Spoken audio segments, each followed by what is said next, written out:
ఎదుట వారికి అది బాధ కలిగించినా సరే, అతను బాధపడతాడని చెప్పి నీ మనసులో ఒకటి పెట్టుకొని ముందు ఒక మాట మాట్లాడకు. వింటున్నారా? That is the real thing. అది నిజం. అది యథార్థ పరులు ఎప్పుడు కూడా మనసులో ఉన్న మాటనే బడికి తీస్తారు. వాళ్ళ హృదయం ఎప్పుడు తెరబడి ఉంటుంది. ఓ పాస్టర్ నాతో ఏమన్నాడో తెలుసా? మార్క్ బ్రదర్, నువ్వు అందరికీ నీ హృదయం తెరిచి చెప్తా ఉంటావు, అన్నీ నీ హృదయంలోనే అన్నీ చెప్పేస్తూ ఉంటావు, అలా ఎన్నడూ చెప్పకు. నేనన్నాను, అలా చెప్పకపోతే నేను వేషధారిని, I will become a hypocrite. నా హృదయంలో ఉన్నది నేను చెప్పాలి. నేను ఏది సత్యమని నమ్ముతున్నానో దాన్ని చెప్పాలి. నేను ఏది నిజమని నమ్ముతున్నానో దాన్ని చెప్పాలి. ఒకవేళ ఎదుటిపడక అది ఇష్టం లేకపోయినా నేను చెప్పాలి. ఎందుకంటే లేకపోతే నేను ఒక వేషధారిని అవుతా,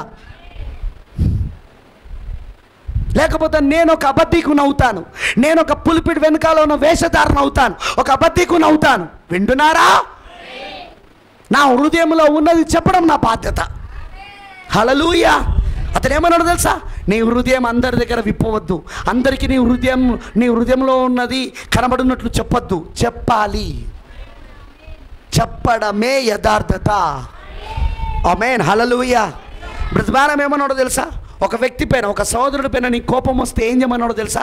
వెళ్ళి అతని చేయి పట్టుకొని, బ్రదర్, ఎందుకో నీ పైన చేదు వేరును నా హృదయంలో సాతానుడు కలిగిస్తున్నాడు, దయచేసి మన ఇద్దరం కలిసి ప్రార్థన చేద్దాం అని చెప్పి మోకరించి ప్రార్థన చేయమన్నాడు.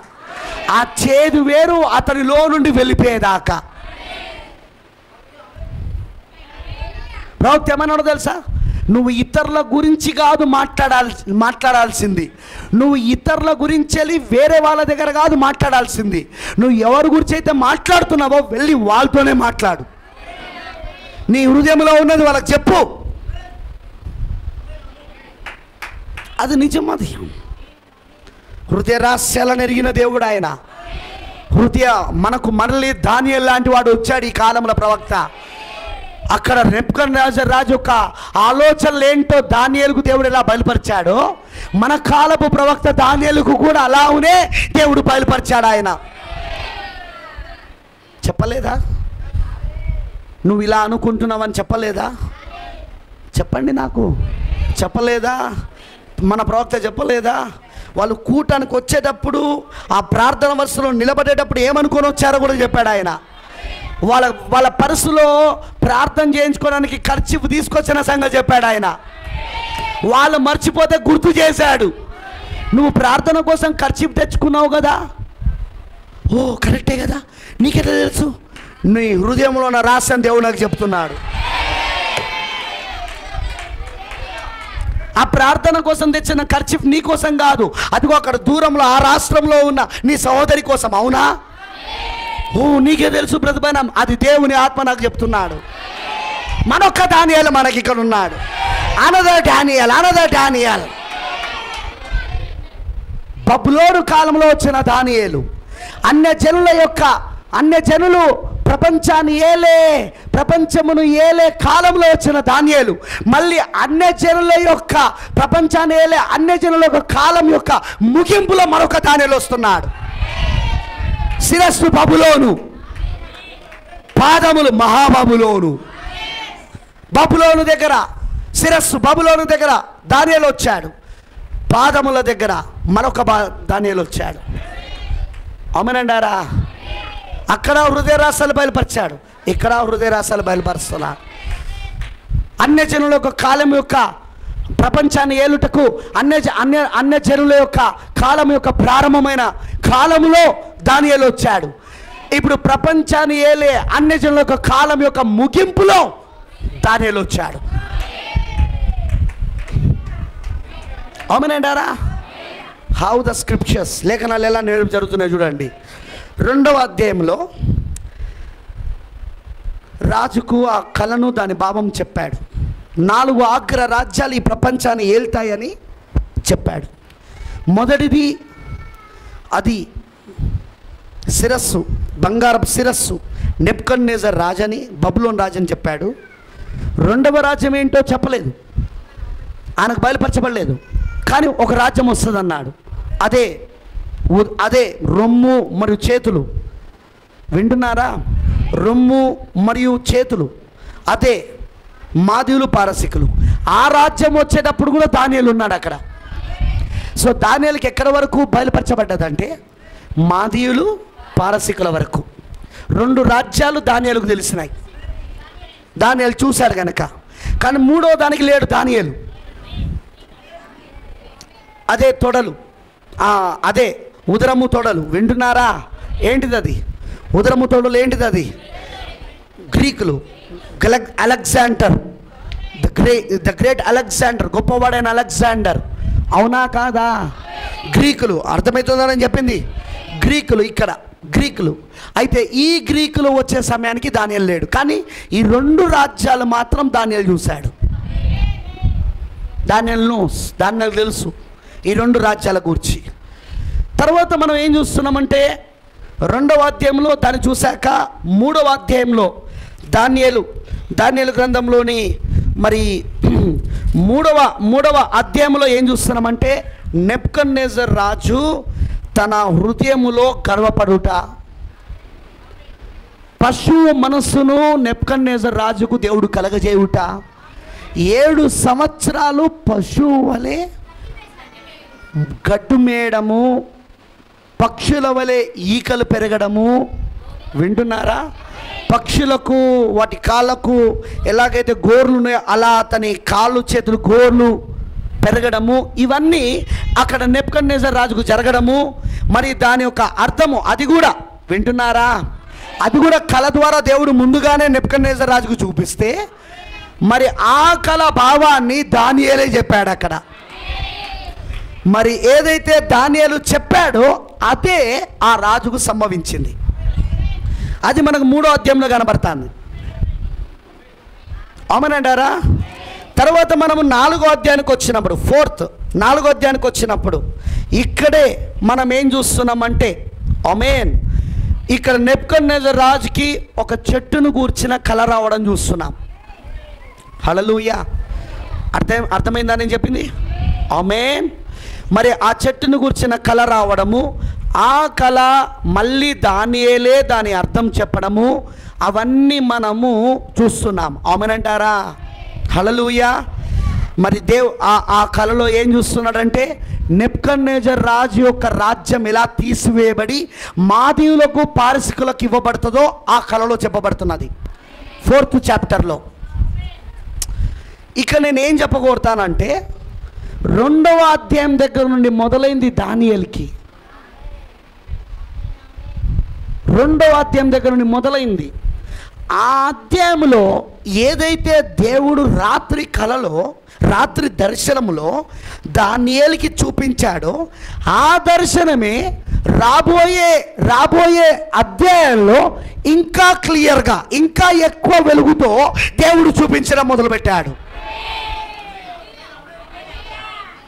మీకు అర్థమైందా నేను చెప్పింది? అర్థం కాల? ఇప్పుడు 2వ అధ్యాయంలో జెంటైల్ కింగ్డమ్స్, ప్రపంచాన్ని ఏలుచున్న అన్యజనులోని 4 రాజ్యాలు, అన్యజనుల రాజ్యాలు, వాటిని చూపించాడు. దాని గూర్చిన ఆ యొక్క దర్శనమునే రాబోయే అధ్యాయాలలో దేవుడు ఏం చేశాడంటే ఇంకా ఎక్కువగా అతనికి అర్థమవునట్లుగా, ఆ మర్మాన్ని ఇంకా ఎక్కువగా అర్థమవునట్లుగా దేవుడు విప్పడం మొదలుపెట్టాడు అన్నమాట. పాయింట్ అర్థమైందా అందరికీ? అలా 9 అధ్యాయాల దగ్గరకు వచ్చేసరికి మొత్తం దేవుడు విప్పుతా ఉన్నాడు దీన్నే. హలో మీకు అర్థమైందా నేను చెప్పింది? చూడండి, ఎప్పుడైనా గుర్తుంచుకోండి, దానియేలు గ్రంథము, అలానే ప్రకటన గ్రంథము, ఆదికాండం పర్ఫెక్ట్ అయి ఉండాలా. మీరు బాగా ధ్యానించి ఉండాలా, దాని బైబిల్లో బాగా చదివి ఉండాలా. ఎందుకో తెలుసా? మన మెసేజ్ అంతా దాంట్లో నుండే వస్తూ ఉంటుంది. ప్రవక్త దాంట్లో నుండే తీసుకొచ్చాడు, అంతా దాంట్లో నుండే వస్తూ ఉంటుంది. ఇప్పుడు ఇక్కడ ఏంటిదంటే మనం చూడాల్సింది దానియేలు గ్రంథాన్ని మనం ఎట్లా అర్థం చేసుకోవాలంటే, ఫస్ట్ దేవుడు 2వ అధ్యాయంలో దానియేలుకి సీల్ ఓపెన్ చేశాడు, ముద్ర తెరిచాడు.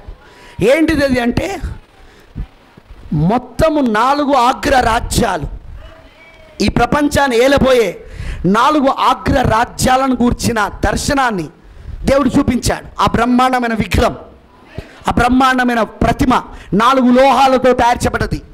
అవునా? బంగారము, వెండి, ఇత్తడి, ఇనుము, చివరిది మట్టి కూడా కలిసింది. రైట్? అవునంటారా? ఇప్పుడు ఆ దర్శనాన్ని, ఆ 2వ అధ్యాయంలో ఉన్న దర్శనాన్ని, ప్రతిదీ కూడా తర్వాత వస్తున్న దర్శనాలైనా, తర్వాత వస్తున్న కళలైనా ఈ 2వ అధ్యాయంలో వచ్చిన దర్శనాలతో సంబంధం కలిగి ఉన్నాయి. అంటే దేవుడు ఏం చేస్తున్నాడంటే ఈ 2వ అధ్యాయంలో వచ్చిన ఈ దర్శనాన్ని ఇంకా ఎక్కువ విపులీకరిస్తూ, ఇంకా ఎక్కువగా దాన్ని తెరుస్తూ దానియేలుకు అర్థమవునట్లు బోధిస్తూ ఉన్నాడు. అలా 9వ అధ్యాయం వచ్చేసరికి, దానియేలు 70 వారాలు వచ్చేసరికి అలానే చెప్పబడతా ఉన్నది. అర్థమైన వాళ్ళందరూ ఆమేన్ చెప్పండి, గట్టిగా చెప్పాలా? నా 4వ అధ్యాయానికి వచ్చినప్పుడు దానియేలు ఏం చూస్తున్నాడు తెలుసా? బబులోను రాజ్యం ఎట్లా పడిపోతుందో చూస్తున్నాడు. ఎందుకంటే నెబుకద్నెజర్ రాజుకు ఒక కల వచ్చింది, ఒక చెట్టును గురించిన కల వచ్చింది. మీరు ఇంటికి వెళ్ళాక చదువుకోండి. దేవుని చిత్తం అయితే మీకు అది ఓవరాల్గా చెప్తున్నా, మీకు అర్థం కావాలని. రాబోయే వర్తమానంలో మనం వాటిని తీసుకుంటాం కంపల్సరీ, మనం చెప్పబోయే వర్తమానంలో. మీరు అందుకే పర్ఫెక్ట్ అయి ఉండండి. నేను చెప్పే విషయాలన్నీ మీరు చదివి ఉండండి. వింటున్నారా?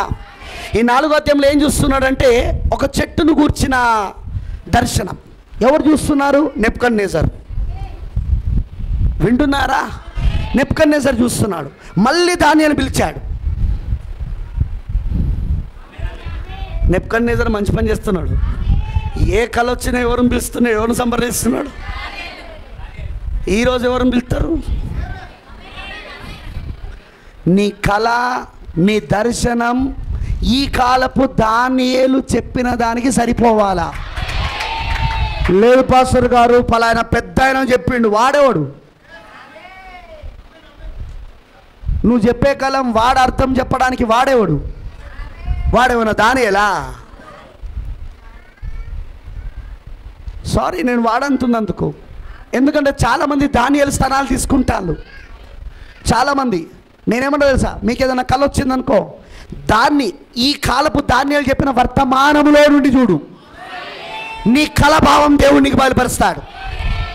మీరు అనొచ్చు, బ్రదర్ మార్క్, నాకు వచ్చిన కళకు ఈ కాలపు దానియేలు ప్రవక్త విలియం బ్రెన్నామ్ చెప్పిన దానికి సంబంధం ఏంటిది? వింటారా ఏంటిదో? వింటారా ఏంటిదో నేను చెప్పేది? చూడండి, ఇప్పుడు దేవుడు నెబుకద్నెజర్ రాజుకి కళ ఇచ్చాడు. ఇచ్చాడా? 2వ అధ్యాయంలో ఇచ్చాడా? దాన్ని అర్థాన్ని ఎవరైనా చెప్పగలిగారా?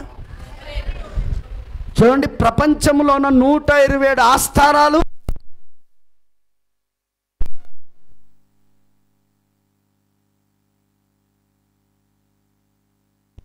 ప్రపంచంలో ఉన్న 127 ఆస్థానాలు వదిలిపెడే ఏంగా, ప్రపంచంలో ఉన్న 127 ఆస్థానాలు నెబుకద్నెజర్ రాజు కింద ఉన్నాయి.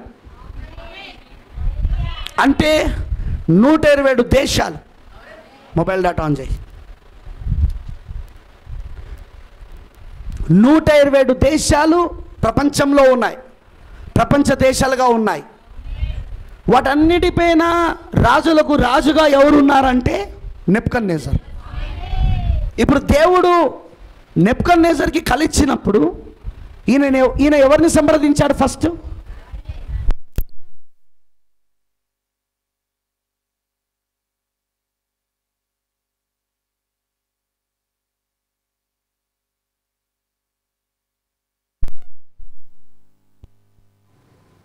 వింటున్నారా అందరూ? వింటున్న వాళ్ళందరూ ఆమేన్ చెప్పండి. హల్లెలూయా. ఇప్పుడు జాగ్రత్త వినండి. ఇప్పుడు నేను చెప్పేది, నెబుకద్నెజర్ రాజు ఫస్ట్ ఎవరిని సంప్రదించాడు? దానియేలు కాదు. 2వ అధ్యాయంలో చెప్పినా కదా నేను, జ్ఞానులను, శకునగానులను, జ్యోతిష్కులను, గారెడి విద్య గల వారిని సంప్రదించాడు. ఎవరి దగ్గరైనా ఆ దర్శనం వచ్చిందా? ఎవరి దగ్గరైనా దాన్ని ఏమంటారంటే ఆ కళాభావం చెప్పగలిగారా? తర్వాత ఎవరు వచ్చారు సీన్లోకి? అంటే దేవుడు ఎందుకు దానియేలుకు ఆ ముద్రను తెరిచాడంటావు? ఆ కాలములో ప్రవక్త ఆయననే కనుక. ఆమోసు 3:7 ప్రకారంగా దేవుడు తన రహస్యాలు ఎవరికి చెప్తాడు? ఆయన ప్రవక్తలకు చెప్తాడు. ఇప్పుడు ఇది నెబుకద్నెజర్ రాజు కాలములోని రహస్యాలు. కాబట్టి ఇప్పుడు నెబుకద్నెజర్ రాజు కాలములో ఉన్న రహస్యాలను దేవుడు ఎవరు చెప్తారంటావు? ఇప్పుడు ఆ కాలములో ఉన్న సేవకుడైన ప్రవక్తకు చెప్తాడు. ఆ కాలంలో ఉన్న సేవకుడైన ప్రవక్త ఎవరు చెప్పండి? వినబడతలా దానియేలు అయి ఉన్నాడు అక్కడ. సో అందుకే దానియేలుకు ఆ కళ చూపించాడు. క్లారిటీగా అర్థమైందా క్లారిటీగా? ఆమెనంటారా? తర్వాత ఏం జరిగింది? నెక్స్ట్ మళ్ళీ 3వ అధ్యాయంలో కళ వచ్చింది. నెబుకద్నెజర్ రాజు కలగన్నాడు. ఈసారి ఎవరిని డైరెక్ట్గా సంప్రదించాడు? ఎందుకంటే తెలుసు ఇప్పుడు దేవుడు తన రహస్యాలను, తన మర్మాలను ఈ కాలంలో ఉన్న ప్రవక్తకే బయలుపరుస్తాడు. నాకు ఈ కళ వచ్చిందంటే ఈ కళ భావం ఖచ్చితంగా ఈ కాలంలో ఉన్న ప్రవక్తనే చెప్పగలడు. మళ్ళీ 4వ అధ్యాయంలో కళ వచ్చిందా? మరలా 4వ అధ్యాయంలో కళ వచ్చింది. మరలా ఎవరు సంప్రదించాడు? ఆయన నెబుకద్నెజర్, అన్యజనుల రాజైన నెబుకద్నెజర్కున్న జ్ఞానం ఈరోజు ఎంట మెసేజ్లకు లేదు. ఎందుకో తెలుసా? నీకొచ్చే ఏ కళ అయినా ఈ కాలంలో ఆ మర్మాన్ని దేవుడు ఎవరు చెప్తాడో తెలుసా? ఈ కాలంలో ఉన్న ప్రవక్తకు. హలో, మీ పాస్టర్కి కాదు. హలో, అది మీ పాస్టర్కి కాదు. హలో, అది మీ యొక్క సువార్థికుడికి కాదు. ఈ కాలపు వర్తమానాన్ని తీసుకొచ్చిన ప్రవక్తకే ఆ మర్మాన్ని చెప్తాడు. పాస్టర్ గారు, మరి ప్రవక్త చనిపోయి 1965లోనే కదా ప్రభువులో నిద్రించాడు ఆయన. ఇప్పుడు నాకు వచ్చిన కళ ప్రవక్త దగ్గరికి ఎలా తీసుకుపోవాలా నేను?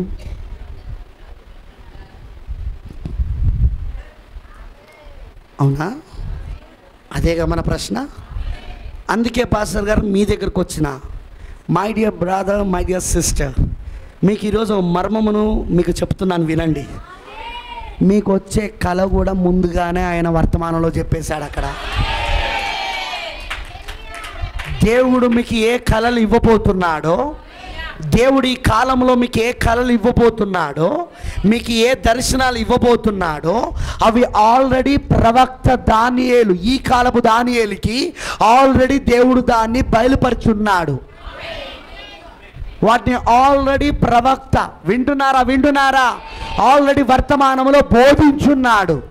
అందుకే ఇప్పుడు నీ కళ భావం తెలుసుకోవాలంటే నువ్వు దేంట్లో వెతకాలో తెలుసా? దానికి మంచి ఉదాహరణ చెప్తాను. బ్రదర్ బ్రానమ్ ప్రైవేట్ ఇంటర్వ్యూస్ ఇచ్చేవాడు. తెలుసా ప్రైవేట్ ఇంటర్వ్యూస్ అంటే? ప్రైవేట్ ఇంటర్వ్యూస్ అంటే ఆయనతో 5 నిమిషాలు 10 నిమిషాలు వ్యక్తిగతంగా మాట్లాడేదానికి ప్రైవేట్ ఇంటర్వ్యూ. ఎవరు మాట్లాడడానికి ఆయన దగ్గరకు వచ్చేవాళ్ళంటే సమస్యను పరిష్కరించుకోలేని వాళ్ళు, ఏం చేయాలనో అర్థం కాని వాళ్ళు. జీవితంలో ఆ సమస్య ఉంది, ఆ సమస్యను ఎలా పరిష్కరించుకోవాలో తెలుస్తలేదు. అందుకే వాళ్ళు ఏం చేసేవాళ్ళంటే ప్రవక్తను కలిసేవాళ్ళు, ప్రవక్తను సంప్రదించేవాళ్ళు, వాళ్ళ సమస్యలను ప్రవక్తకు చెప్పేవారు. ప్రవక్త ప్రార్థించి దేవుడిచ్చిన జవాబును వాళ్ళకి చెప్పేవాడు. దాన్నే ప్రైవేట్ ఇంటర్వ్యూ అంటారు. ప్రవక్త బ్రెన్నమ్ గారి దగ్గర నుండి ప్రైవేట్ ఇంటర్వ్యూ తీసుకోవడానికి బిల్లీ పాల్ గారు, ప్రవక్త గారికి ఆయనే మేనేజర్. బిల్లీ పాల్ గారు ప్రవక్త గారి యొక్క కుమారుడు. బిల్లీ పాల్ గారు ఆయన టైం ఇచ్చేవాడు ప్రవక్తతో మాట్లాడి, నువ్వు పలానా నెల, పలానా రోజు, పలానా సమయం, ఉదయమా మధ్యాహ్నమా సాయంత్రమా, ఆ సమయానికి రా అని ఇక్కడ బిల్లీ పాల్ రాసుకునేవాడు అనమాట. బ్రదర్ బ్రానమ్ని సంప్రదించి, సోదరు బ్రానమ్ గారిని సంప్రదించి టైంని రాసుకొని ఆ టైంని వాళ్ళకి చెప్పేవాడు. వాళ్ళు ఏం చేసేవాళ్ళంటే ఆ టైంకి వచ్చేవాళ్ళు. ఏ నెలలో రమ్మన్నారో ఆ నెల, ఆ రోజు, ఆ సమయానికి బ్రదర్ బ్రానమ్ ఇంటికి వచ్చేవాళ్ళు.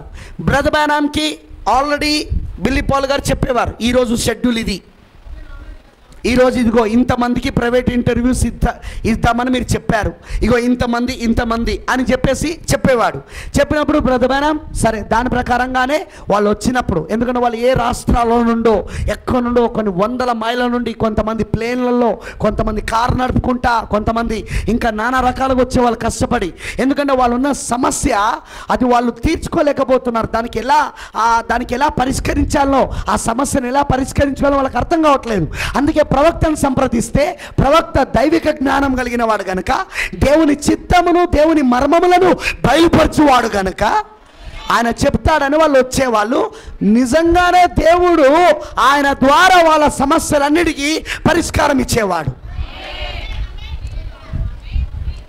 దాన్నే ప్రైవేట్ ఇంటర్వ్యూస్ అంటారు. దాన్నే మనం మెసేజ్ బుక్లలో, వర్తమానములలో ప్రైవేట్ ఇంటర్వ్యూ అన్న మాట ప్రవక్త వాడడం మనం చూస్తూ ఉంటాం. అర్థమైన చెప్పండి. ఒక రోజున బ్రదర్ బ్రానమ్ ఒకరికి ప్రైవేట్ ఇంటర్వ్యూ ఇచ్చాడు, టైం ఇచ్చాడు.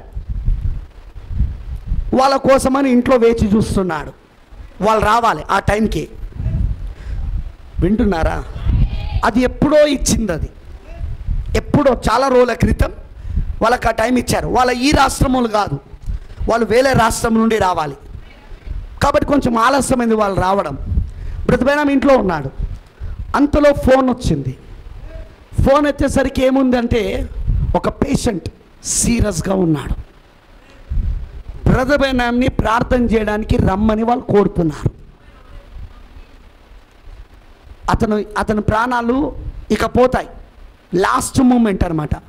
కానీ సోదర్ బ్రానమ్ గారు వచ్చి ప్రార్థన చేస్తే దేవుడు తప్పకుండా బాగు చేస్తాడన్న విశ్వాసం ఆ పేషెంట్ తరపున వాళ్ళకు వచ్చి బ్రదర్ బ్రానమ్కి ఫోన్ చేశారు. బ్రదర్ బ్రానమ్ ఇప్పుడు అక్కడికి వెళ్ళాలి, అది చాలా అర్జెంట్ కేస్.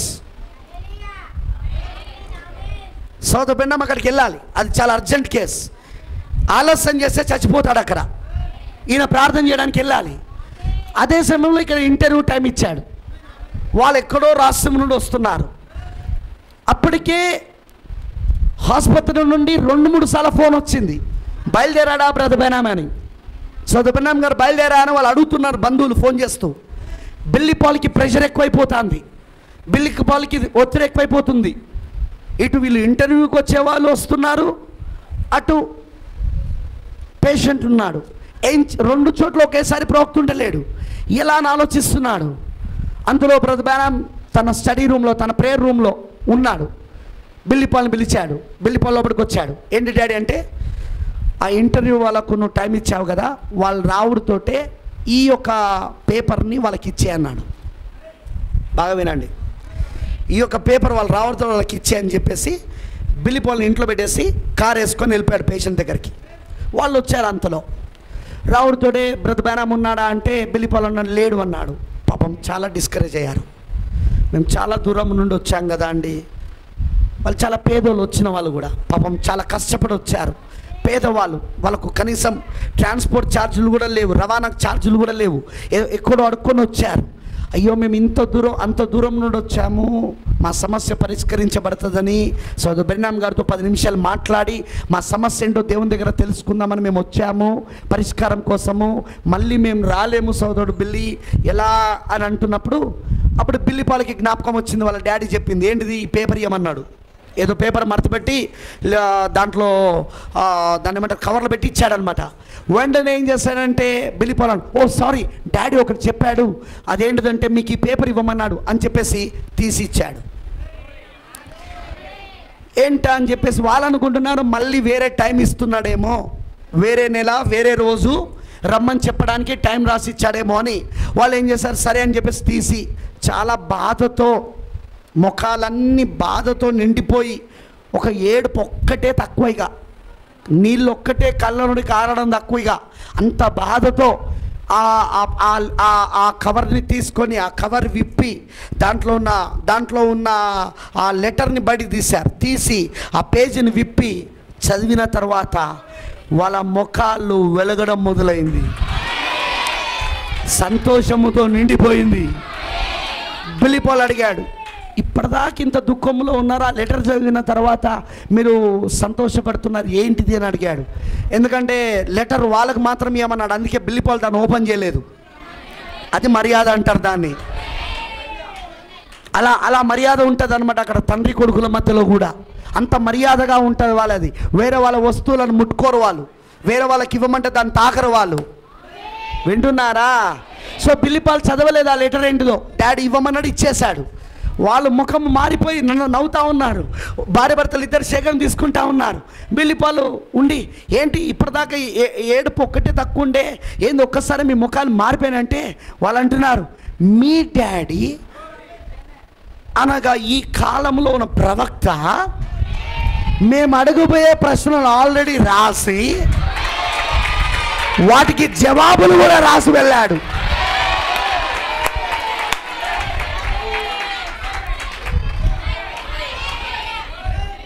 అవునంటారా? వాళ్ళు వచ్చి ఇంకా ప్రవక్తను ప్రశ్నించక ముందే ఇక్కడ దేవుని ఆత్మ ప్రవక్తకు ఆ ప్రశ్నలు ఇచ్చాడు, వాటి జవాబులు ఇచ్చాడు ఆయన. మై డియర్ బ్రదర్, నా ప్రియమైన సోదరుడా, ఇప్పుడు నీకు వచ్చే కళ ఆల్రెడీ 50 ఏళ్ల క్రితమే జవాబు ఇచ్చేశాడు వర్తమానములా. వెతుకు, ఆ కళ అందులో ఉంటది. నీకు వచ్చిన కళలు అందులో ఉంటాయి. అందుకే నేనేమంటా తెలుసు, ఎవరన్నా నాకు కళ చెప్తే వర్తమానం చదువు. అలా ఏంటి పాస్టర్ గారు కళ చెప్తే కళకు అర్థం చెప్పాలి కానీ వర్తమానం చదవమంటాడు. ఆల్రెడీ దానియేలు చెప్పిండు, నేను కాదుగా దానియేల్ని. కళకు అర్థం చెప్పేవాడు దానియేలు అక్కడ, కళకు మర్మాలు బయలుపరిచేవాడు ప్రవక్తలు అక్కడ, నేను కాదు కదా. ఆమేన్. అంటే నాకు ఇప్పుడు వచ్చిన కళ 50 ఏళ్ల క్రితం చెప్పిన వర్తమానంలో ఉన్నది. అదేగా దేవుడి జ్ఞానం అంటే, అదేగా దేవుడి గొప్పతనం అంటే. ఈ కాలంలో ఎవరికి ఏ కళ వచ్చినా గుర్తుంచుకోండి, ఈ కాలపు దానియేలుకు ఆల్రెడీ దేవుడు వర్తమానంలో దాన్ని బయలుపరుచున్నాడు ఆయన. ఎందుకంటే మర్మాలు ఎప్పుడు కూడా దేవుడు ప్రవక్తలకే బయలుపరుస్తాడు, ఆ కాల ప్రవక్తలకే బయలుపరుస్తాడు.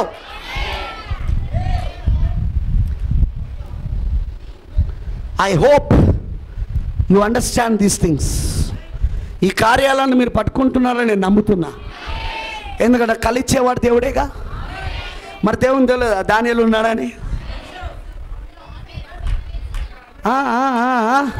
ఇది దానియేలు కాలం అని దేవుడు తెలియదా? ఇది దానియేలు కాలం అని దేవుడు తెలియదా బ్రదర్? ఇది 7వ దూత కాలం అని దేవుడికి తెలియదా? నీకు కలిచ్చిన దేవుడే కాదు 7వ దూతను కూడా పంపించింది.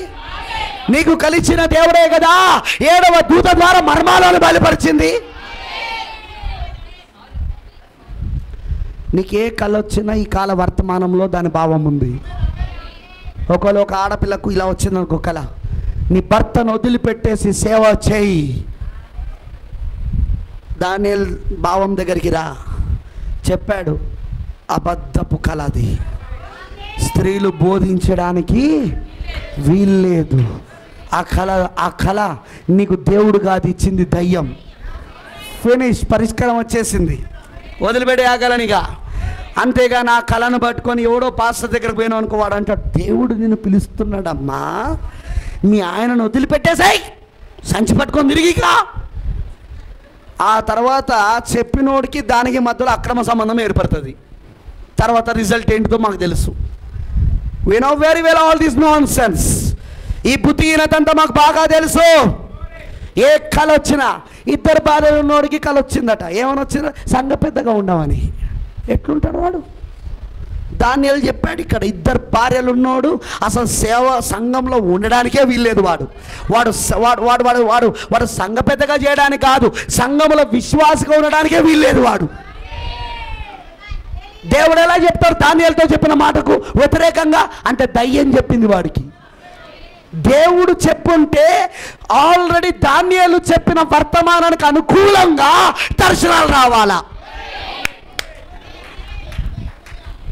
మీకు అర్థమైందా నేను చెప్పింది? దేవుడు చెప్పుంటే, దేవుడు కలిచ్చుంటే దానియేలు చెప్పిన దానికి అనుకూలంగా రావాలా. 2వ అధ్యాయం అనుకూలంగా వచ్చింది, 2వ అధ్యాయానికి అనుకూలంగా 3వ అధ్యాయం కళ వచ్చింది, 3వ అధ్యాయానికి అనుకూలంగా 2వ అధ్యాయానికి అనుకూలంగా 4వ అధ్యాయం కళ వచ్చింది. చదవండి మీరు ఎక్కడ దానియేలు గ్రంథంలా. వింటున్నారా నేను చెప్పింది? అందుకే ఈ కాలంలో ఎవరికైనా కళ వస్తే తప్పు కాదు, కానీ దానిని నువ్వు సంప్రదించాల్సింది పాస్టర్ని కాదు, ఈ కాలపు దానియేలు ఉన్నాడు, ఈ కాలపు దానియేలు ఉన్నాడు, ఈ కాలపు వర్తమానికుడు ఉన్నాడు. ఇగో ఈయనను సంప్రదించి చెప్తాడు మీకు. ఈయన ఆల్రెడీ వర్తమానం బోధించున్నాడు, ఆల్రెడీ మెసేజ్లో చెప్పున్నాడు. మొత్తము మర్మములన్నీ ఇందులో విప్పబడి ఉన్నాయి.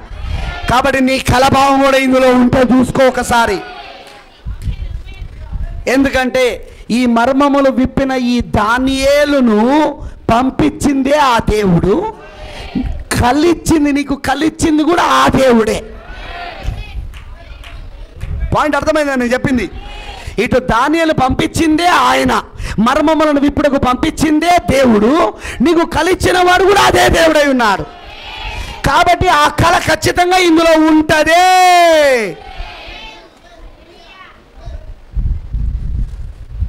ఆమెనంటారా? అర్థమైన వాళ్ళందరూ ఆమె చెప్పండి. సో 4th చాప్టర్ 4వ అధ్యాయం,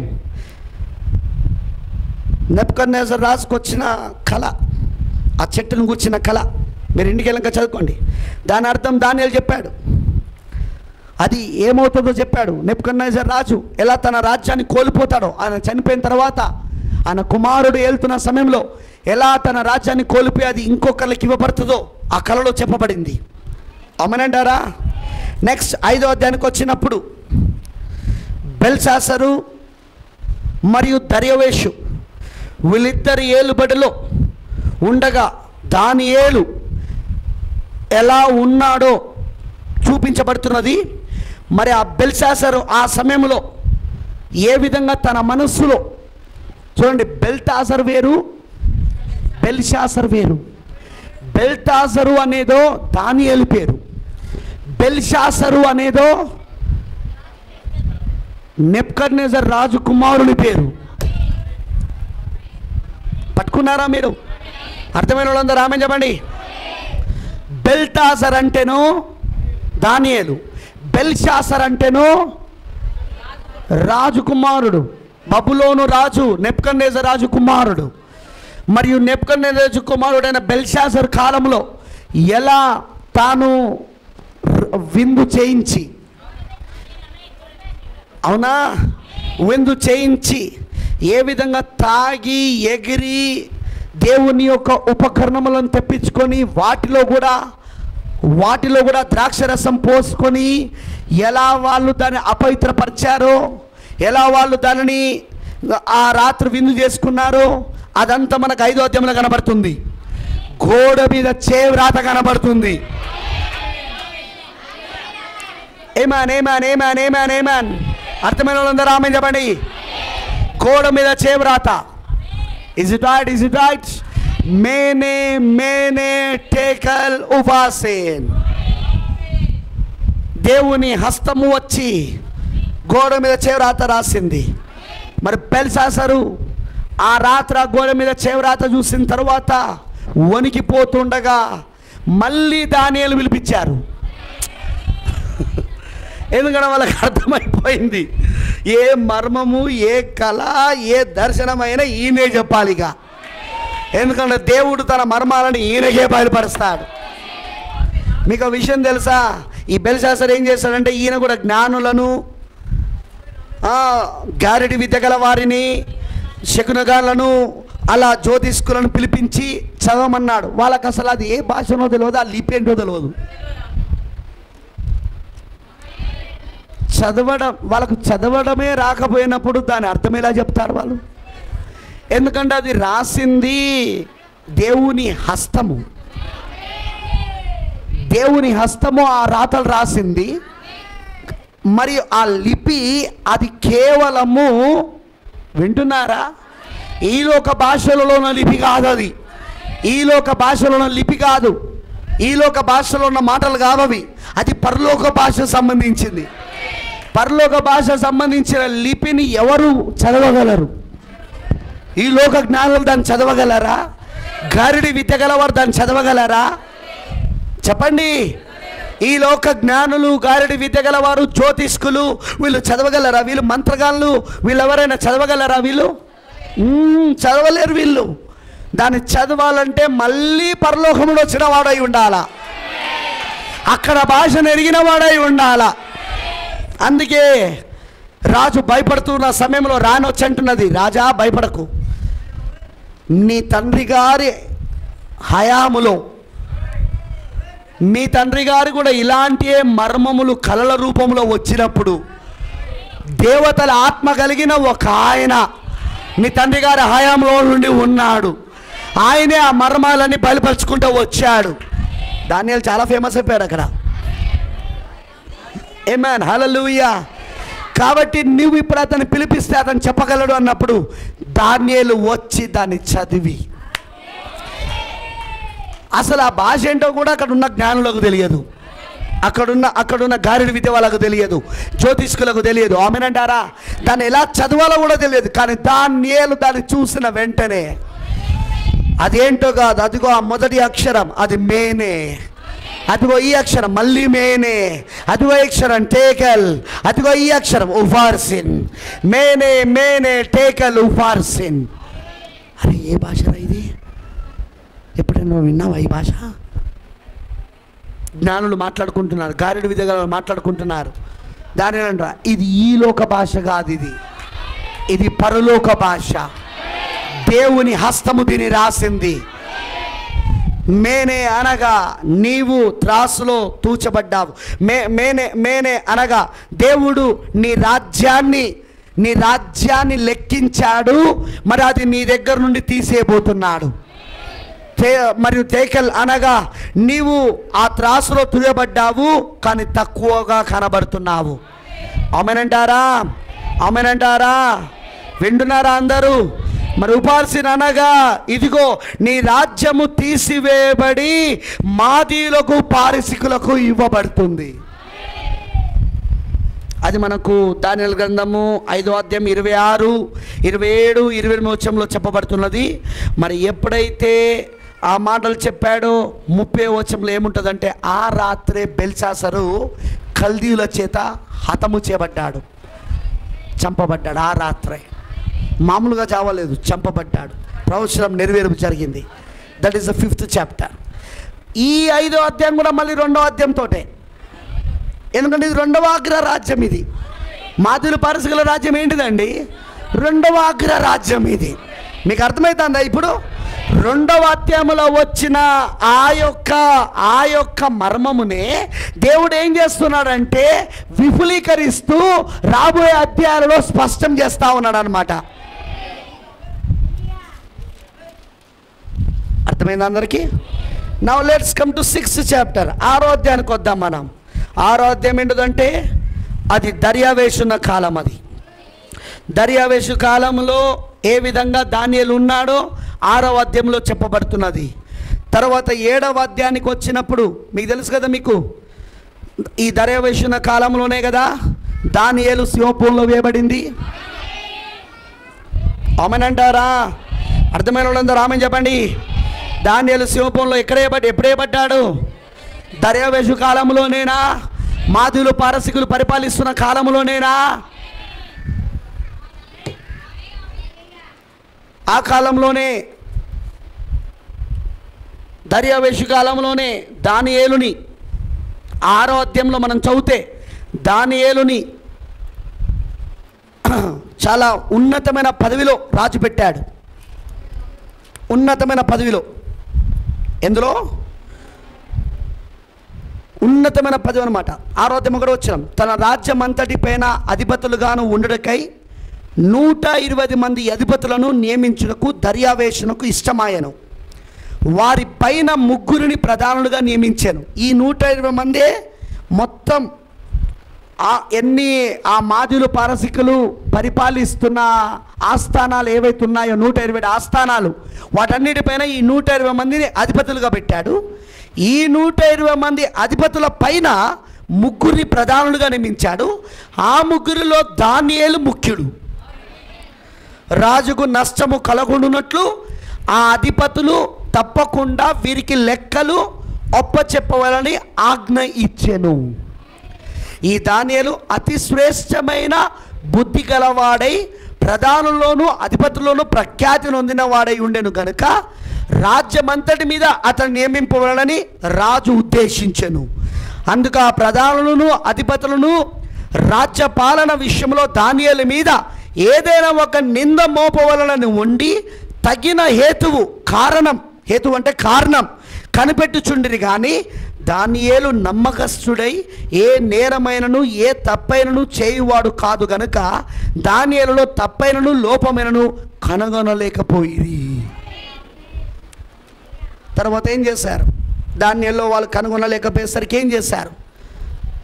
దానియేలు రహస్యం ఏంటో తెలుసుకున్నారు. దానియేలు రహస్యం ప్రార్థన. దానియేలుకు మర్మాలు ఎక్కడ బయలుపరచబడుతున్నాయంటే ప్రార్థన ద్వారా బయలుపరచబడతాయి. ఇది వాళ్ళందరికీ తెలిసిపోయింది. ఇప్పుడు దానియేలుని ప్రార్థన నుండి దూరం చేస్తే తప్పైనా చేస్తాడు. దానియేలు ప్రార్థనకు దూరం అయితే ఏమవుతాడిగా? వ్యక్తిగతమైన ప్రార్థన, దేవునికి వారికి మధ్యలో ఉన్న సంబంధము, వ్యక్తిగత సంబంధం కోల్పోతే ఏమవుతాడు మనిషిగా? ఇంతలా నేను చెప్పాను, దేవునికి మరియు నీకు మధ్యలో ఒక వ్యక్తిగత సంబంధం ఉంది. అది కోల్పోతే ఏమవుతుంది? ఇక నీ పైన దేవుని నియంత్రణ తప్పిపోతుంది. ఇక దేవుడు నిన్ను నియంత్రించాడు, దేవుడు నిన్ను అదుపులో పెట్టాడు, దేవుడు తన మర్మాలు నీకు బయలుపరిచాడు, దేవుడు తన ఆత్మచేత నిన్ను నడిపించాడు. అప్పుడు ఏమైపోతుంది? నువ్వు చేసే పనులలో తప్పులు దొరుకుతూ ఉంటాయి, నువ్వు చేసే పనులలో పొరపాట్లు కనబడతా ఉంటాయి. అదే దేవుని నియంత్రణలో ఉంటే, అదే దేవుని అదుపులో ఉంటే, దేవుడే నిన్ను నడిపిస్తున్నాడు కనుక నువ్వు తప్పులు చేద్దామన్నా చేయలేవు అక్కడ, నువ్వు పొరపాట్లు చేద్దామన్నా చేయలేవు అక్కడ. అది ఆ రహస్యం వాళ్ళు తెలుసుకున్నారు అక్కడ. సో ఇప్పుడు దేవునికి దానియేలుకి మధ్యలో నా సంబంధమును తీసివేయాలంటే మనం ఇప్పుడు ఒక శాసనాన్ని రాజు దగ్గర నుండి తీసుకురావాలి. ఆ శాసనం ఏంటిదంటే, నెల రోజుల వరకు ఎవరును ఏ దేవునికి వారు ప్రార్థించడానికి వీల్లేదు. ఎవరికి ఏ అవసరత కావాలన్నా రాజు దగ్గరికి వచ్చి మనవి చేసుకోవాలి. ఎవరైనా దేవునికి ప్రార్థించినట్లు, వారి దేవునికి ప్రార్థించినట్లు తెలిస్తే, వింటున్నారా? వారి దేవునికి ప్రార్థించినట్లు తెలిస్తే వారిని సింహపు గుహలో వేయడం జరుగుతుంది. ఇదే నా శాసనం. రాజశాసనాన్ని దాటిన వాడికి శిక్ష ఏంటిదంటే సింహపు గుహలో వేయడం జరుగుతుంది. ఇప్పుడు వీళ్ళు ఏమనుకున్నారో తెలుసా? ఈయన ఈ శాసనానికి భయపడి ప్రార్థన చేయడం మానేస్తే తప్పులు చేస్తాడు. ఎందుకంటే దేవుని యొక్క ఆత్మ తన జీవితంలో ఉన్న నియంత్రణను దానియేలు కోల్పోతాడు. అప్పుడు ఆటోమేటిక్గా మానవుడిగా ఈయన తప్పులు చేస్తాడు, పొరపాట్లు చేస్తాడు, వేరే ఆలోచనలు కలుగుతాయి. మీకు అర్థమైందా? హల్లెలూయా. లేదా ఈయన ఒకవేళ ప్రార్థిస్తే రాజాజ్ఞను దాటినందుకు తీసుకెళ్ళి సింహపు గుహలో వేయడం జరుగుతుంది. ఇదేనా పర్వాలేదు, అదేనా పర్వాలేదు. కొన్నిసార్లు అపవాది మనని ఎలాంటి పరిస్థితుల్లోకి నెట్టేస్తాడంటే మనకు దారిలన్నీ మూసేసినట్టు అనిపిస్తుంది. ఇక ఏం చెయ్యాలనో తెలవని పరిస్థితి, ఆత్మహత్య చేసుకోవాలనే ఆలోచనలు కలిగిన పరిస్థితి, జీవితం పైన విరక్తి చెందుతున్న పరిస్థితి. కానీ భయపడద్దు, దానియేలు జ్ఞానం కలిగినోడు. ఏంటి ఆయన జ్ఞానం? వెళ్ళి రాజు దగ్గరికి వెళ్ళి రాజకీయ మీటింగ్ పెట్టలే. ఎందుకంటే దానియేలు అందరికంటే ముఖ్యుడేనా అక్కడ? మొత్తం రాజ్యంలో ముఖ్యమైన వాడుగా ఉన్నాడా అక్కడ? కాబట్టి ఇప్పుడు ఒకవేళ దానియేలు వెళ్ళి, వింటున్నారా అందరూ?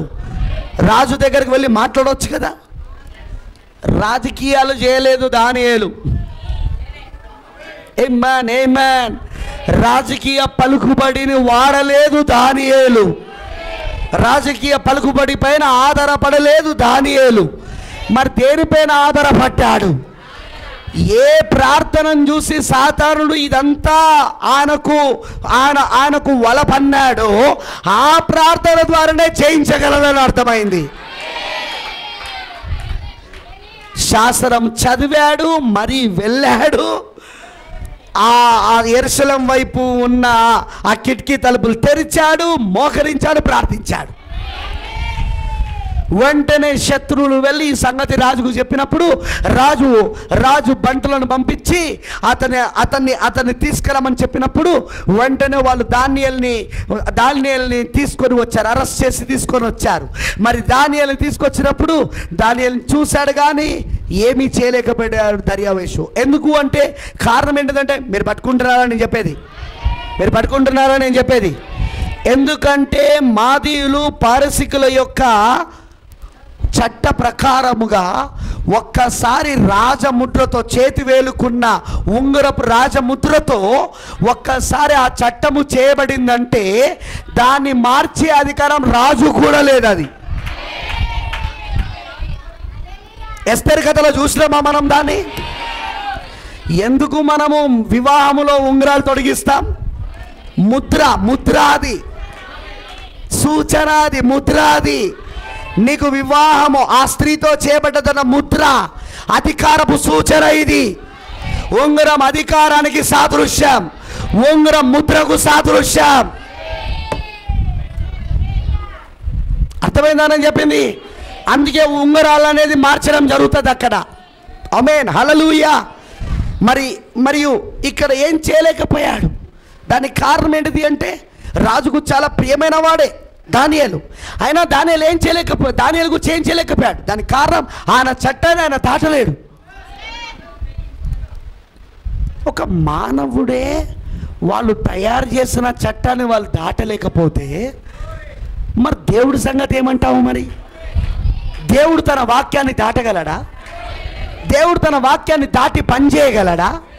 దేవుడు తన వాక్యంలో ఏదైనా చెప్పితే దానితోనే నిలబడతాడా, లేదా ఆ వాక్యానికి ప్రత్యామ్నాయమైన తీసుకొస్తాడంటావా? ఎంత అబద్ధీకులు ఉన్నారండి ఈరోజు బోధకులు, ఎంత మోసగాళ్ళు ఉన్నారు ఈరోజు. అమాయక ప్రజలను మోసం చేసేవాడు. దేవుడు ప్రేమామయుడు, దేవుడు కరుణామయుడు, నువ్వు ఇట్లున్నా ఏం కాదు, దేవుడు నిన్ను ప్రేమిస్తున్నాడు, దేవుడు ఎందుకు నిన్ను తీసుకుపోయి నరకంలో పడేస్తాడు? ఒరేయ్, దేవుడు తన సొంత చట్టములో చెప్పాడు అలా ఉంటే నరకంలో పడేస్తారని చెప్పి. ఆయన తన మాటను దాటలేడు. ఆయన తన చట్టాన్ని ఆయన దాటలేడు. ఆయన ఆమేన్, హల్లెలూయా. వింటున్నారా నేను చెప్పింది? దేవుడు ఎప్పుడు తన వాక్యాన్ని దాటలేడు. ఆయన దాటి ఎవరిని దీవించాడు. ఆమేన్. మరి జాగ్రత్తగా మీరు గమనించాలి, చాలా జాగ్రత్తగా గమనించాలి. ముగిస్తున్నాను.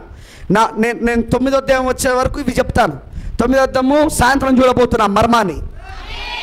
మీకు అర్థం కావాలని చెప్తున్నాను నేను ఇవన్నీ. ఆమేన్. ఇక్కడ మనం ఏం చూస్తున్నామంటే 6వ అధ్యాయంలో దానియేలుని తీసుకెళ్ళి సింహపు గుహలో వేశారు. అవునా? కానీ ఎవరు దిగొచ్చాడు అక్కడికి?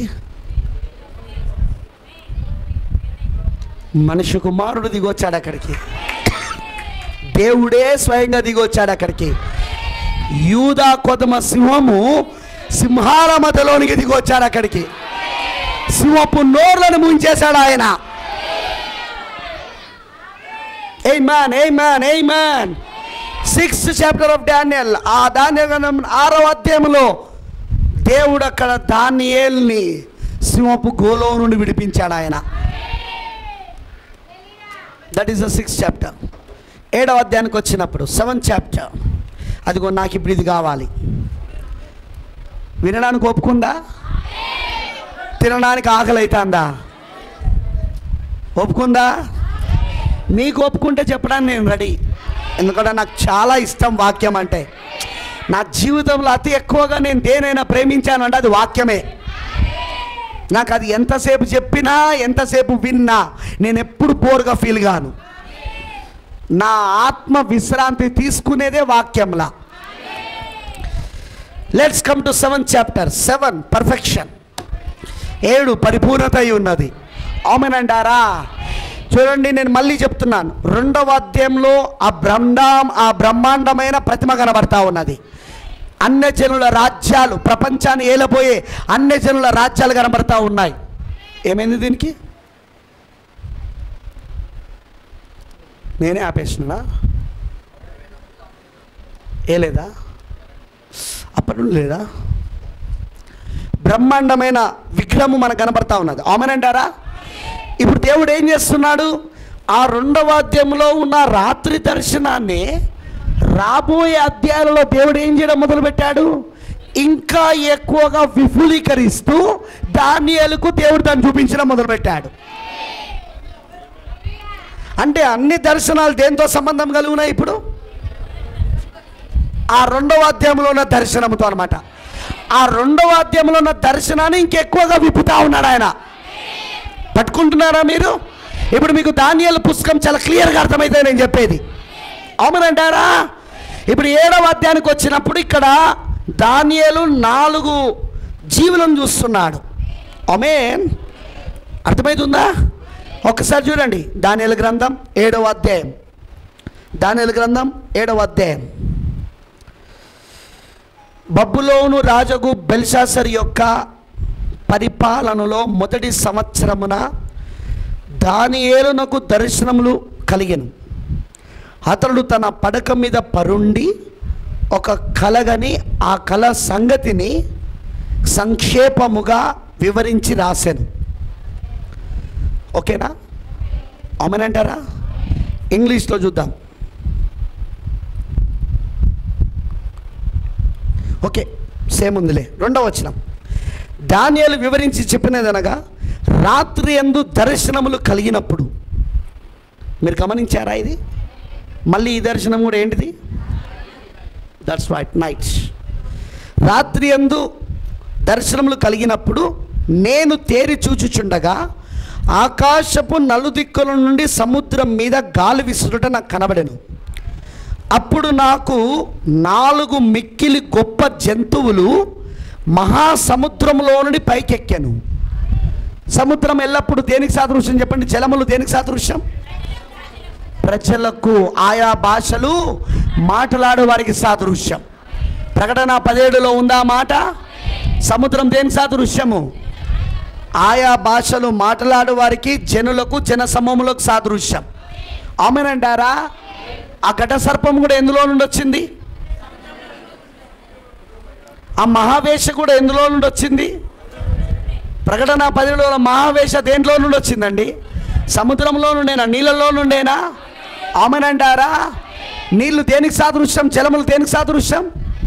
జనములు, ప్రజలు, ఆయా భాషలు మాట్లాడే వారికి సాదృశ్యం. ఇప్పుడు ఈ 4 రాజ్యాలు ఎందులో నుండి వస్తున్నాయి? ఇప్పుడు ఈ 4 జంతువులు ఎందులో నుండి వస్తున్నాయి? ఇప్పుడు సముద్రంలో నుండి. అంటే ఇవి ప్రజల్లో నుండి వస్తాయి అన్నమాట. ఆమేన్. ఆ 4, 3వ వచనం. అప్పుడు 4 మిక్కిలి గొప్ప జంతువులు మహాసముద్రంలో నుండి పైకెక్కెను. ఆ జంతువులు ఒకదానికొకటి భిన్నములై ఉండెను. అన్నీ ఒకలాగా లేవు, డిఫరెంట్. జాగ్రత్తగా వింటారా? అర్థమైన వాళ్ళందరూ ఆమె చెప్పండి. చూడండి 4వ వచనం. మొదటిది సింహమును పోలినది, కానీ దానికి పక్షిరాజు రెక్కల వంటి రెక్కలుండెను. నేను చూచుచుండగా దాని రెక్కలు తీయబడినవి కనుక మనుషుని వలె అది పాదములు పెట్టుకొని నేలపైన నిలవబడెను. అప్పుడు మానవ మనస్సు వంటి మనస్సు దానికి ఇవ్వబడెను. అదే బబులోని యొక్క రాజ్యం. ఇగో ఇక్కడ కనబడుతుంది అందరికీ. సింహము, 2 రెక్కలు, పక్షిరాజు రెక్కలు, అలానే మానవ పాదాలు, మానవ స్వరము వంటి స్వరం దీనికి. ఆ మొదటి జీవి ఏంటిది అంటే, ఆ మొదటి జంతువు ఏంటిదంటే దానియేలు 7వ అధ్యాయంలో చూస్తున్నది. 2వ అధ్యాయంలో చూసిన శిరస్సు, బంగారపు శిరస్సు, అదే బబులోను రాజ్యం.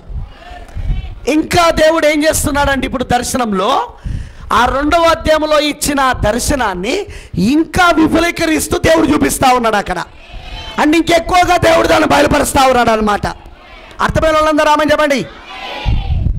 ఓకేనా?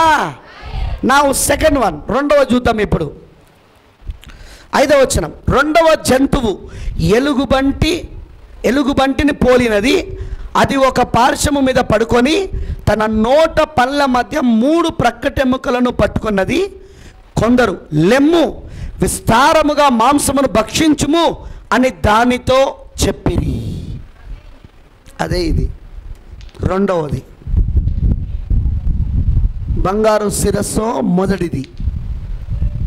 ఇప్పుడు భుజములు మరి చేతిలో రొమ్ము, భుజములు చేతిలో వెండి, అదే మాదీయులు పారసికులు. రెండవ రాజ్యం ఎలుగుబంటి వలె ఉన్నది అది. దాని నోటిలో 3 ప్రకటెముకలు ఉన్నాయి. వింటున్నారా? అర్థమైన వాళ్ళందరూ ఆమె చెప్పండి. That was the second one. అయితే దాని వివరాలకు నేను ఇప్పుడు వెళ్ళను. అది ఎందుకు సింహాన్ని పోలి ఉన్నది, ఎందుకు దాని పక్షిరాజు రెక్కలు ఉన్నాయి, ప్రభు చిత్తమైతే రాబోయే వర్తమానాలలో దాని వివరణ ఇస్తా. నేను ఇప్పుడు ఏం చూపించకూడుతున్నానంటే 9వ అధ్యాయం వరకు వెళ్దాం. మనం ఇలా ఒక్కొక్క అధ్యాయం నుండి 9వ అధ్యాయం దగ్గరికి వెళ్దాం.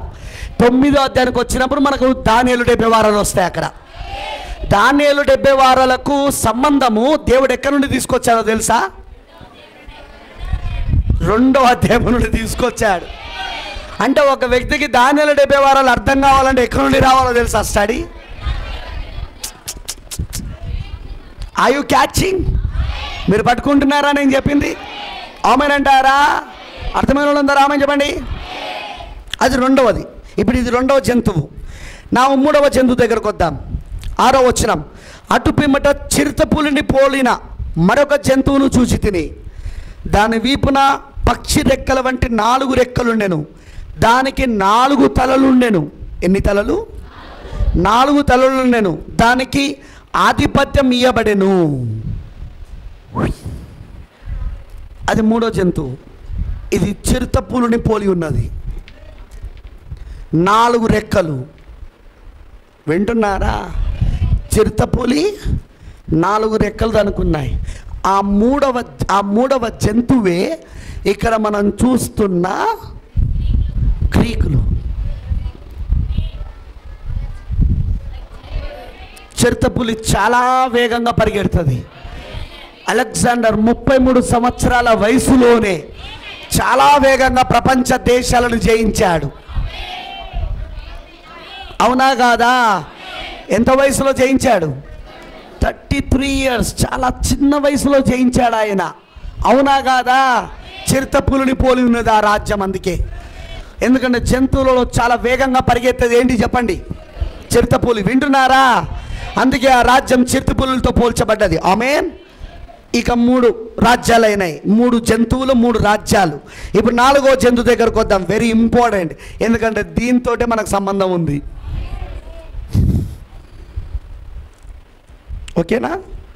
7వ వచనం. 7 మళ్ళీ. పిమ్మట రాత్రియందు నాకు దర్శనములు కలిగినప్పుడు నేను చూచుచుండగా ఘోరమును భయంకరమగు 4వ జంతువు ఒకటి కనబడెను. అది తనకు ముందుగా నుండిన ఇతర జంతువులకు భిన్నమైనది. అది మహాబల మహాత్యములు గలది. దానికి పెద్ద ఇనుప దంతములను 10 కొమ్ములను ఉండెను. వింటున్నారా? ఇనుప దంతములను 10 కొమ్ములను ఉండెను. అది సమస్తమును భక్షించుచు తుత్తనీయులుగా చేయుచు మిగిలిన దాని కాల క్రింద అణగుదురుకుచుండెను. నేను ఈ కొమ్మలను కనిపెట్టగా ఒక చిన్న కొమ్ము వాటి మధ్యను లేచెను. దానికి స్థలం ఇచ్చుటగా ఆ కొమ్ములలో 3 పెరికి వేయబడినవి. ఈ కొమ్మునకు మానవుల కను వంటి కనులను, గర్వముగా మాట్లాడు నోరును ఉండెను. ఇంకా సింహాసనం వేయుట చూసి తిని, ఇక నుండి దానియేలు ఏం చూస్తున్నాడంటే ప్రకటన 10 చూస్తున్నాడు. ఇక 4వ జంతువు దగ్గర నుండి ఏం చూస్తున్నాడు తెలుసా? దర్శనంలా పట్టుకుంటున్నారా? పాయింట్ పట్టుకుంటున్నారా? చూడండి, దేవుడు కూడా చూడండి క్రానికల్ ఎలా ఉంటుందో. ఆయన యొక్క సంఖ్యాశాస్త్రం సరిగ్గా 7వ అధ్యాయంలో పెట్టాడు. ఆయన ఈ దర్శనాలను సరిగ్గా 7వ అధ్యాయంలో పెట్టాడు. చూడండి, ఇక్కడ దానియేలు మొదటిది చూశాడు. మొదటి జంతువు అది సింహం పోలి ఉన్నది. 2వ జంతువు ఎలుగుబంటిని పోలి ఉన్నది. 3వ జంతువు ఏంటిదట? అది చిరుతపులిని పోలి ఉన్నది. కానీ 4వ జంతువు అంటున్నాడు అది ఈ మొదటి 3 దానికి భిన్నమైనది, చాలా క్రూరమైనవి, చాలా బలమైనది, దీనికి 10 కొమ్ములు ఉన్నాయి. వింటున్నారా?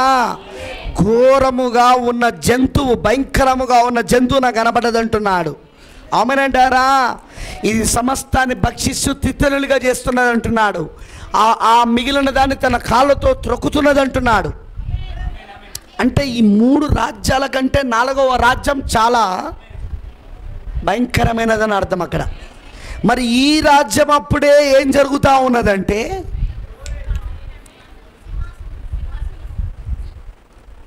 9వ వచనంలో చూస్తే, ఇంకా సింహాసనం వేట చూచి తిని మహావృద్ధుడు ఒకడు కూర్చుండెను.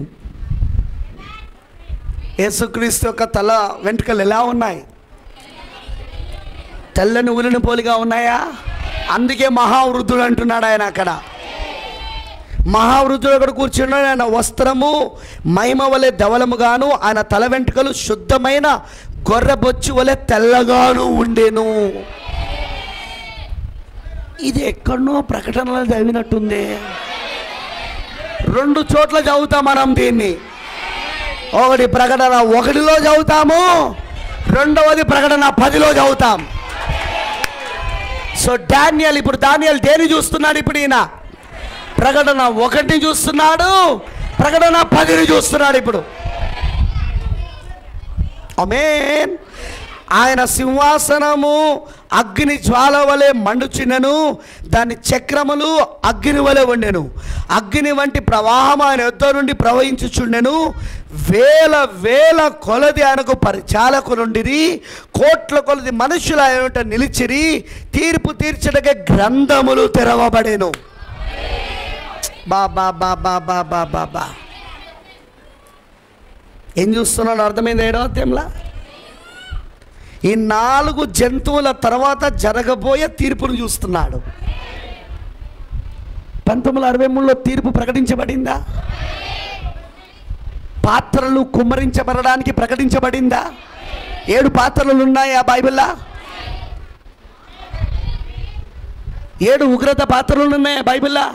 ప్రకటన గ్రంథంలో 7 ఉగ్రత పాత్రలు ఉన్నాయా? అవి ఆల్రెడీ ప్రకటించబడ్డాయా? ఎందుకైనా తెల్లని ఉనిన పోలిన జుట్టుతో వచ్చాడు 1963లో. ఆయన అక్కడ ఏమై ఉన్నాడు? గొర్రెపిల్ల అయి ఉన్నాడు ఆయన. మరి ఏమై ఉన్నాడు అక్కడ? ఆయన సింహము రాజై ఉన్నాడు. ఆయన తీర్పరై ఉన్నాడు. ఆయన లోకానికి తీర్పు తీర్చడానికి వస్తున్నాడు ఆయన. హలో, అర్థమవుతుందా అందరికీ? ఆమెనంటారా? హల్లెలూయా. ఎప్పుడు అది జరుగుతున్నది? 4 రాజ్యాలు, ద 4 కింగ్డమ్స్. ఈ 4 రాజ్యాల తర్వాత అది జరుగుతూ ఉన్నది. అది ఆమేన్. మనం చూస్తున్నాం దాన్ని. We are seeing that one. అక్కడ వేల వేల కొలది పరిశుద్ధులు ఉన్నారు. ఎవరు వాళ్ళు? నువ్వు లేఖనంలో నువ్వు ఎక్కడునో నీకు తెలియకపోతే ఎట్లా ఎత్తపడతావమ్మా? ఆ వేల వేల కొలది పరిశుద్ధులు ఎవరు అక్కడ? వధువు మనమే అక్కడ. కోట్ల కొలది మనుషులు నిలబడి ఉన్నారు అక్కడ. తీర్పులు తీర్చబడకు గ్రంథాలు తెరవబడ్డాయి. జీవ గ్రంథము, వేరొక గ్రంథము తెరవబడ్డాయా? మరి తీర్పు తీర్చబోయేది ఎవరు అక్కడ? ఆమేన్ అంటారా? ఆమేన్. 10వ వచనం చూడండి. తీర్పు తీర్చుటకే గ్రంథములు తెరవబడెను. 11వ వచనం. అప్పుడు నేను చూచుచుండగా ఆ కొమ్ము పలుకుచున్న మహాగర్వపు మాటల నిమిత్తము వారు ఆ జంతువును చంపినట్టు కనబడెను. తర్వాత దాని కళేబరము మండుచున్న అగ్నిలో వేయబడెను. మిగిలిన జంతువుల ప్రభుత్వము తొలగిపోయెను. సమయము వచ్చే వరకు అవి సజీవుల మధ్య ఉండవలనని ఒక సమయము, ఒక కాలము వాటికి ఏర్పాటయ్యెను.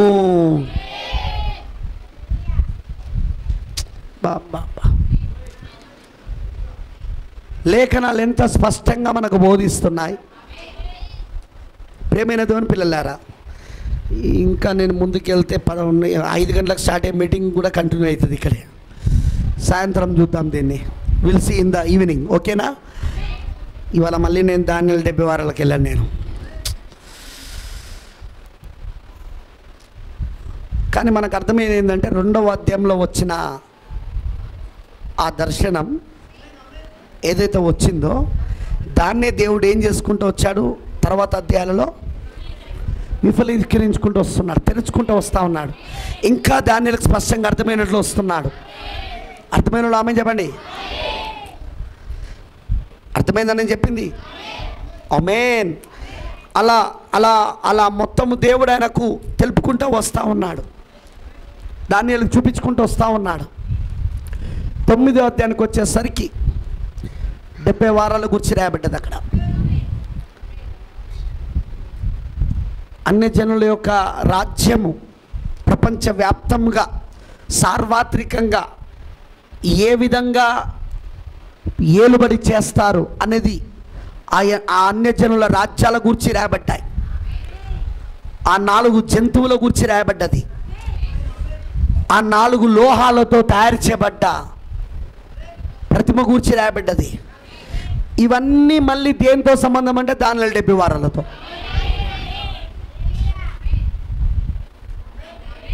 దేంతో సంబంధం? దానిలో 70 వారాలతో సంబంధం. హల్లెలూయా. నువ్వు దాన్ని చూడగలగాల, అందుకే దాన్ని గ్రహించగలగాల. అప్పుడే మనం ఎత్తబడుటకు ఎంత సమీపంలో ఉన్నామో అర్థమవుతుంది. హౌ క్లోజ్ వీఆర్, మనం ఎంత దగ్గరలో ఉన్నాం ఇక ఎత్తబడడానికి, అంత మనకి ఎంత దగ్గరలో ఉన్నామో మనకు అర్థమవుతుంది. ప్రియమైన దేవుని పిల్లలారా, స్టడీ చేయండి, ఈ వర్తమానాలను ధ్యానించండి, బాగా వినండి, బైబిల్ చదవండి, బాగా ప్రార్థించండి.